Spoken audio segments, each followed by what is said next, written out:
All right, guys, thanks for coming out today. Obviously, at the bye week, 4-4, not pleased with the record. A lot of things to be able to fix and improve upon as we move forward.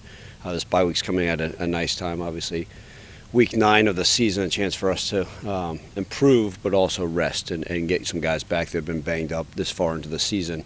There's never a proper time for the bye, but this is a good one. Obviously, the way the last 3 games have gone, that gives us a chance to catch our breath and say, okay, what are the things that we need to work on as an organization, as a program, as individuals, in order to continue to make strides in the right direction to find ways to win the next game. And the great thing is, as you guys well know, is our guys will fight, they continue to believe, and we're going to do things the right way in order to find a way to be more successful and improve.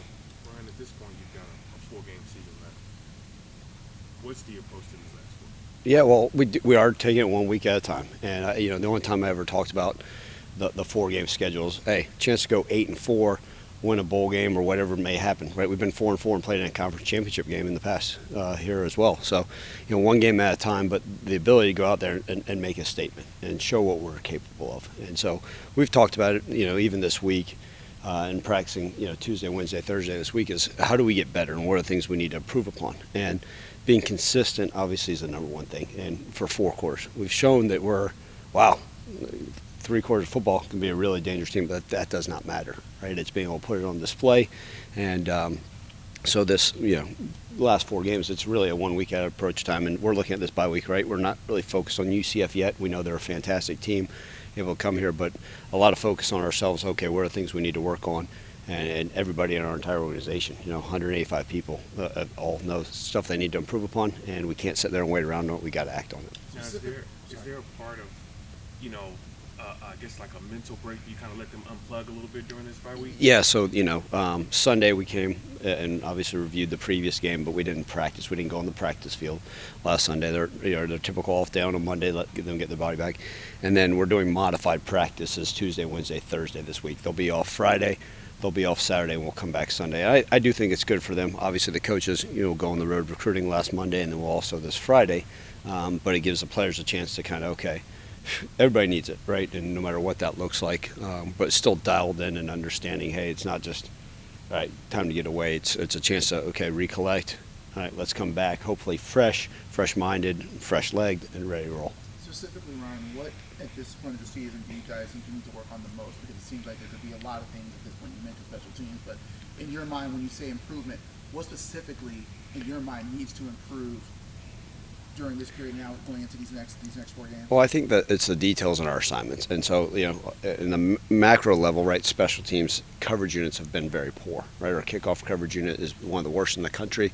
And then our punt team at one point had been pretty darn good, but still the coverage aspect hasn't been exactly what we want. So that's something that we have to really focus on from a phase, if you will. Now, offense, defense, obviously we all have those things. We do some self-scout and say, hey, this is something we need to work on, this is something. But then really it's the challenging of the details of our assignments, right? And so going out there today, right, and if we're doing a ball security competition, right, continue to talk about that, right? That's one of those things. In the last 3 games, we've had 7 turnovers and got 1. And you look at the games we won, right, we're getting a lot of turnovers and just being consistent with that and doing a better job owning the football. You look in the losses, the turnovers have hurt us. So that's one of those things we're going to continue to harp on. We're doing some situational football, these things, but it's always going to come down to the details of the execution of our assignments, whatever it may be. If it's a 5-yard slant, right, or if it's tackling a guy that's running inside zone. So all those things we got to clean up.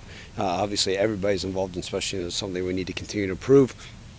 We look at what we got to do offensively, continue to find ways to get first downs earlier in games and be able to maintain those drives. I did notice that when we get a first down in a drive, okay, whether it's the first drive of the game, 8th drive of the game, if we get a first down to start a drive, all right, we've scored 67% of the time, and that's got to be pretty high up there in the country, and so that's one of those things we've got to find as an offense staff, ways to get first downs. I know that seems elementary, but it's part of going back to peeling back the onion and saying, okay, what do we got to work on? And defense, we got to continue to work on tackling. Obviously, during the bye week, we don't want to go out there and just bang it up, but continue to work on the fundamentals, making sure our highs and our hands and our feet are where they need to be. Do you make personnel changes in the special teams coverage units, or is it mostly refining the technique of the people who are already on the unit? Yeah, Jeff, it's a combination of both, right? And that's, with special teams, you do look at different personnel throughout, right? I mean, there's sometimes we've seen guys that have, hey, man, okay, that freshman played 4 games all in special teams and did a nice job. We've got to look at everything, and every unit of special teams, that's one of those places where the personnel sometimes goes in and out, whether it's a guy that was banged up, right? And Darius Coffey had been a 4-phase special teams guy for us, wasn't able to play last game. Asa Martin had been a 3-phase special teams guy and on coverage unit, wasn't able to play. So you look and say, okay, who are the right pieces to this puzzle? And going back to Frank's deal, right, with 4 games guaranteed left, right? You're putting all those chips out there and making sure. So you look at the personnel and, okay, who can help us in those coverages? And then, okay, are there techniques that we need to redefine? Do we need to, in this assignment, right, whether it's kickoff or punt, do we need to refine something, right? Whether it's a technique or even a scheme that will make us better. How are you? I'm fine. And I answer that, look, I'm not oblivious. Right. And you guys have now known me now for, this is year 8. You guys have known me, or year 7.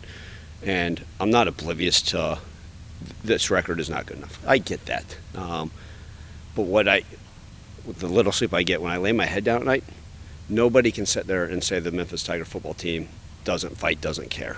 And that's, and I'm not into close like hand grenades and horseshoes.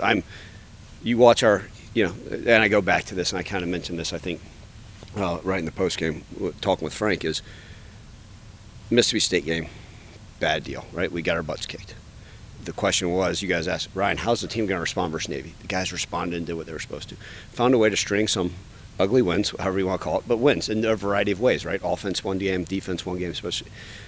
Then you go and you have a heartbreaker versus Houston, a game that I've never been a part of something like that. And guess what? In 24 years that happens, and find a way, how is the guys going to collect? They come back and they come out swinging versus East Carolina.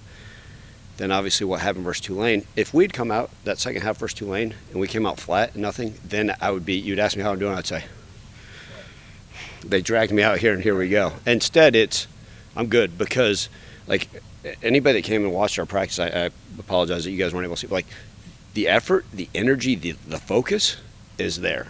And so that's given me great hope and the belief in all these guys. Because I looked at those eyes in the locker room at halftime at Tulane, and it could have been easily like, man, what time is it? In the post game, if it's too hard for you, you were sort of emotional on the radio anyway, that if it's too hard for you, go somewhere else. Yes. What you've seen is the opposite. Yeah, the buy-in is, and that's what gives me hope. When you ask me how I'm doing, it's my family, the 180 people that I'm responsible for. Coach, what can we do? How can we improve? How can we help? What can we do to get better? It's not. And that's what happens when you get to this point, whether in the football season, it doesn't matter what sports you're in, life, relationships. When things get a little rough, the easy thing is to back away or to blame others. Whereas our guys are like, hey, what else can I do? Hey, do you need me on this coverage unit? What can I do? Coach, what do you think? What's one thing that I can improve upon? I know I told you what I want to, what can I do? And so that's what's been refreshing is this group of guys. And I've said it, and I even said it before the season, said, Ryan, what do you think makes this team unique? And usually when I said that, and we got great players. We've got great players, and that's my job to put them in the right position. But the one thing I always talked about, even in the preseason, the type of young man, the character, it only helps when you win games, right? When you do that, then you say, wow, he's got good kids, and they win games. But the fact that they keep battling, they keep carrying, they come to practice harder in the bye week. We're practicing 3 days this week. I don't know how many teams do that during a bye week, but guys have just said, okay, cool, let's go. In fact, today, it was great. Like, we ended it with a little scrimmage with some of the younger guys, and they're like, do we have to go? Can we get more plays? And that's what you want. You want a bunch of teams that believe, that want to fight and find ways to improve. A lot of the things you're mentioning, details, tackling, special teams, not being able to sustain drive, have been issues now for a while. How are you changing how you coach? Because it hasn't gotten fixed over the last 3-4 weeks. Yeah, I mean, we're doing more tackling, live tackling in practice. Obviously, we're being smart this week with it, so that's one of those things that we've added, that we've done. I've looked and I continue to look at the special teams. What are things we can do, whether it is personnel, whether it is techniques, there are different things. Like, it would, to the blind eye, no one would know that we completely changed our kickoff coverage last game. And the first play we got the block in the back, but other than that, we covered pretty nicely. And the punt unit at one point was one of those. It was pretty darn good, I think, at one point. Top 5 in the country, but what we needed to do at certain positions, it's always on me. we got to get cleaned up. And so one of those things is harping on that, and then maybe it's just finding, okay, getting an individual coach to meet with that group, and just continue to clean on it. I think that the devil's got to be in the details, challenging the coaches to, hey, when you're sitting there in those meetings, and our guys have always done a nice job taking notes, but even more so, even bigger eyes, and calling out everything. And not just calling out negative, because that's easy, right? Everybody can call it the negative. Is when you see something that's right and it's our standard, man, that's a great job. Just as loud as you're harping on the negative, harp on the positive. Like, that's a great job. This is exactly what we want this to look like, and to be able to show. And it's a constant, ever-changing group, right? There's certain guys you coach differently than others, and as we go, it's not just, like you said, is it the tackling? Well, tackling's been good in some games. At some point, I thought they did some decent things versus Tulane tackling. You talk about the first drive of the Tulane game, a 12-play drive. Hard to argue that our defense didn't do some really good things that game. Obviously, they've got a fantastic running back, but our defense did some good things. The biggest difference in the last 3 games is being able to finish, and then also turnovers. So, and you said earlier, you're not oblivious to kind of what the reality is when you're on a 3-game losing streak. You're 4-4, but as you mentioned, there's 180 people here. It's easy for you to be oblivious. How do you deal with the fact that that stuff is going to seep in here, so to speak? Yeah, I mean, and our guys, we talk about it. We don't hide from it. And our guys, I always think it's when our guys like, man, coach, block out noise. I'm like, they tell me that there's noise, but I said, hey, you guys, let's be dialed in and focused on it, because it does us no good to sit there, and we're going to learn from what happened in the past. That's part of self-scout. That's part of improvement. Like, hey, and I mentioned to looking in the rearview mirror. That does me no good if we're sitting there looking, these things now how do we fix those things? And so looking forward, right, and I've used the phrase about putting the blinders on, right, and just being focused on the task at hand to get better. And that's the one thing is I have not seen that. I think going back to it, if it was seeping in here too much, we would have been 10 guys in the portal, and that's what's happening a lot of places. There's throughout the country when people aren't really happy with the record or whatever it may be, and whether the respecting the coach, happy with the record, that's too much, whatever it may be, guys are finding ways to exit programs. And that's the nature of college football. Whereas our guys are saying, what else can we do? And that gives me hope that this is, and guess what? Even when we win, we got to be careful who we listen to. Because we've been part of teams here that we're rolling, and the guys are more concerned about putting their one-play highlight on Twitter than they are about focus on the task at hand. We've lost games because we've been too dialed in on everybody patting us on the back. Do you think it's a case of, you mentioned obviously in that post-game radio that the culture is showing, it needs to show up in more wins. Are you concerned though that some elements of what the culture is right now isn't showing up in some of these wins in terms of what you guys are doing well, but more so some of these other elements like holding a lead or the tackling? Are you guys concerned about that element of the culture? I think that has nothing to do with culture whatsoever. I've been coaching for 24 years, and to think that holding a lead has anything to do with the culture, I disagree with you. Missed tackles have nothing to do with the culture. That's on our job to be fundamentally more sound in what we're doing in meeting rooms and on the field.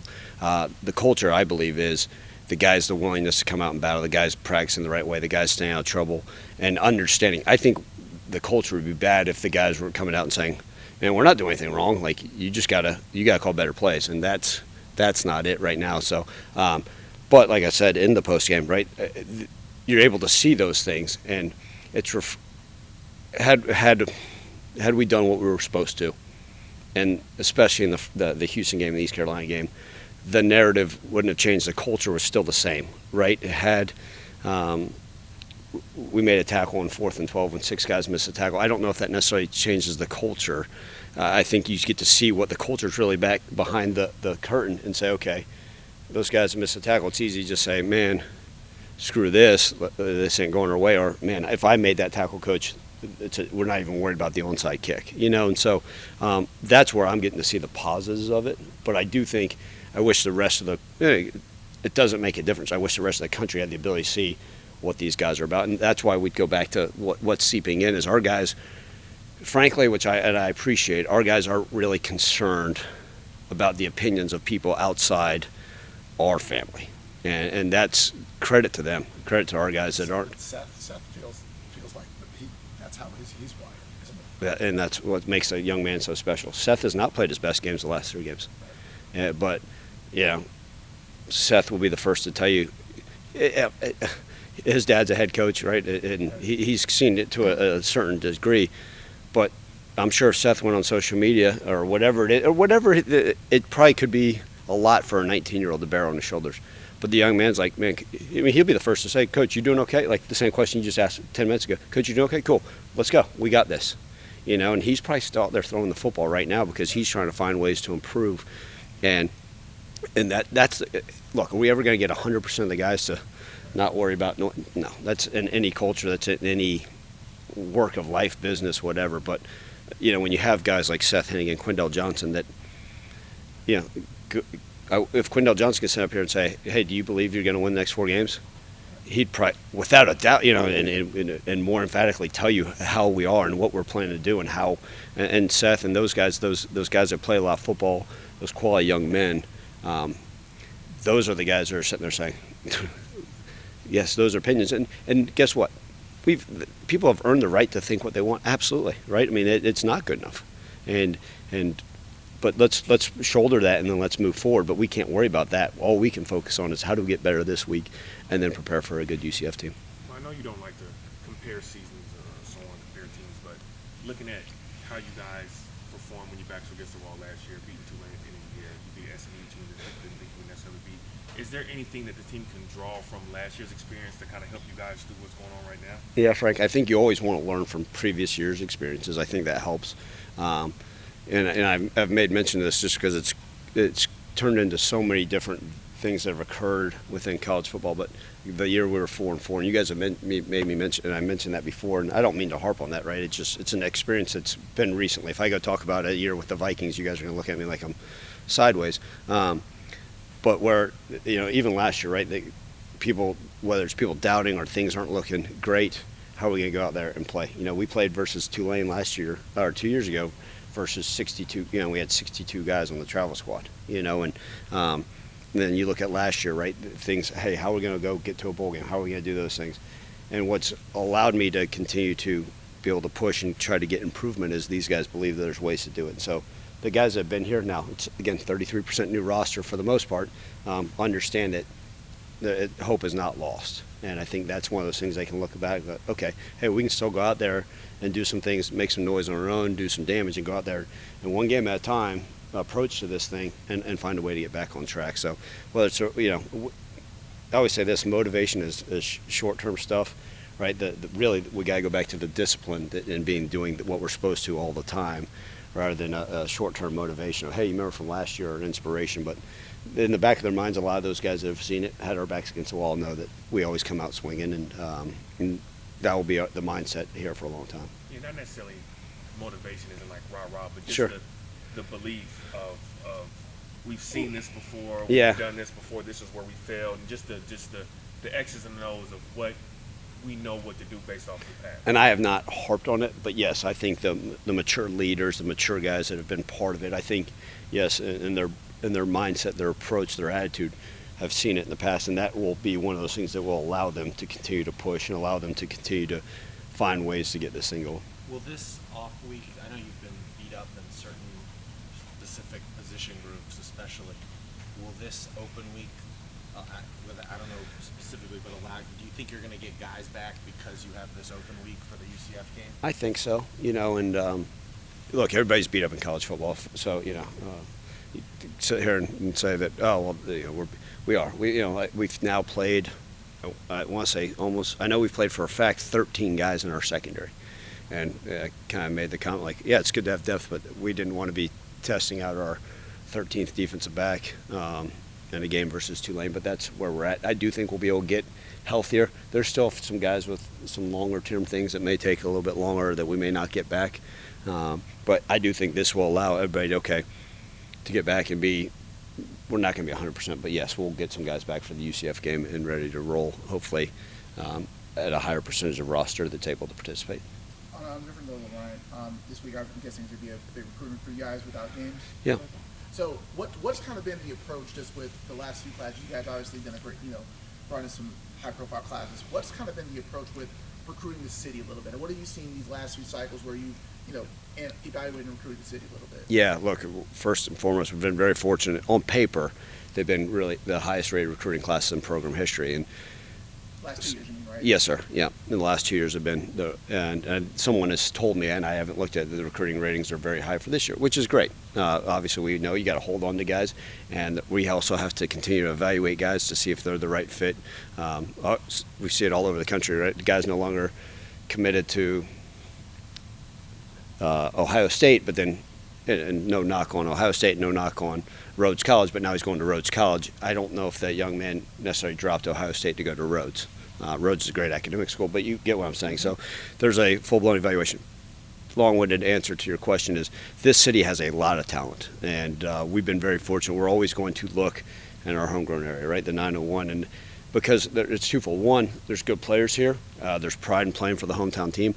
And then you also have to start to look at what this portal means, right? Because if you go and recruit a kid from California and he's homesick within 6 weeks, you've lost that guy. You've lost that scholarship based off of he may love it here, he may love the coaches, he may love the scheme, he may even be playing, but if grandma's cooking is 3,000 miles away, you're not going to keep that guy here no matter what. And so I think that's part of being able to recruit really hard regionally, and that's always been our focus, right? We've always had a coach that's specific just for the city of Memphis and this region.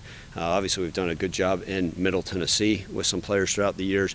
We're going to continue to dip down in North Mississippi, but this city with the talent level that it is and the ability we've had to have success bringing those guys in, we're going to constantly look at it.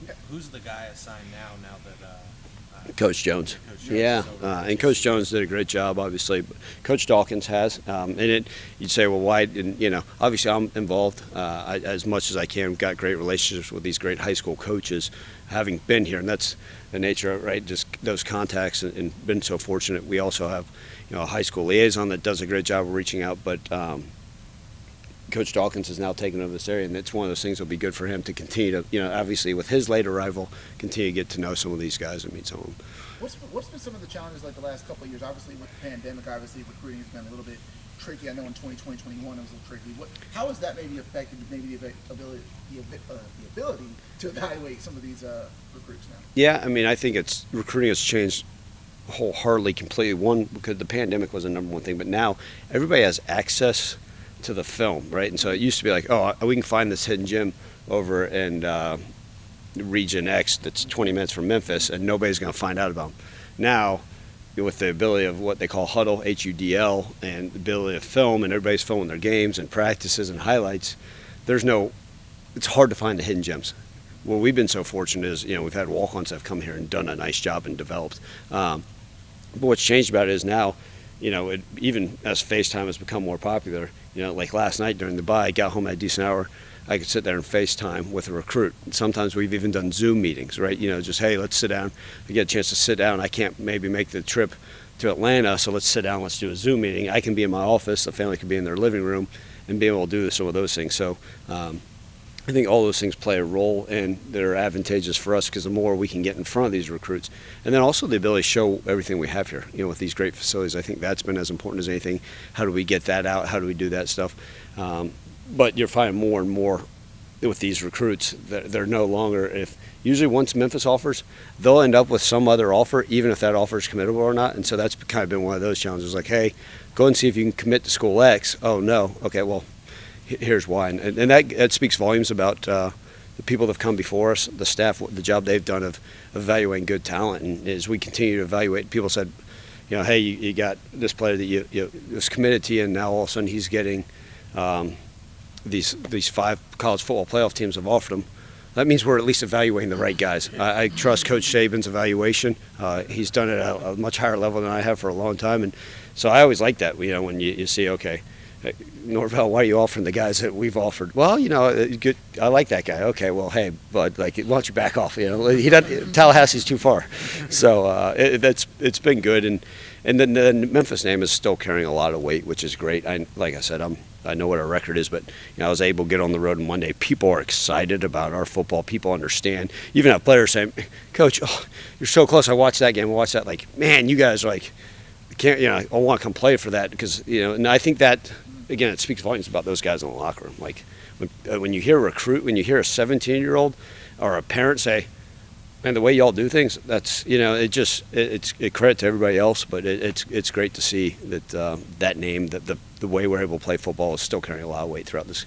With Dawkins just being here, how difficult is it kind of, helping him transition? Because obviously he did get here in the spring, but what's that going to do for you guys who've been here to kind of help him get used to the territory? I think that's part of it. We've done more as much as we could within NCAA rules with these local high schools. Continue to invite them out to spring practices. We did a high school clinic for the first time where Arthur Smith, the head coach of the Falcons, came and spoke. Right, we've doing more to try to pour into this community to help out these high school coaches, and that's also another chance for him to shake a lot of hands and see those things. Those are things that again, trying to do things we've done, not necessarily just for him. Right, we've done the scrimmages in Nashville, just trying to find different ways that we can continue to do it and one of these days, in the spring, obviously I can't go out on the road, but just, hey, even if this school doesn't have a player, they might. But so I want you to hit up as many schools as you possibly can in the springtime. Obviously in the fall, you're looking more at position-specific guys. But just constantly making those connections, or all sending them, hey, I talked to this coach, why don't you reach out to him, even if it's a text or a call. But he's done a nice job diving full in, especially given his arrival during the spring. Sure. Thank you, guys. Appreciate y'all.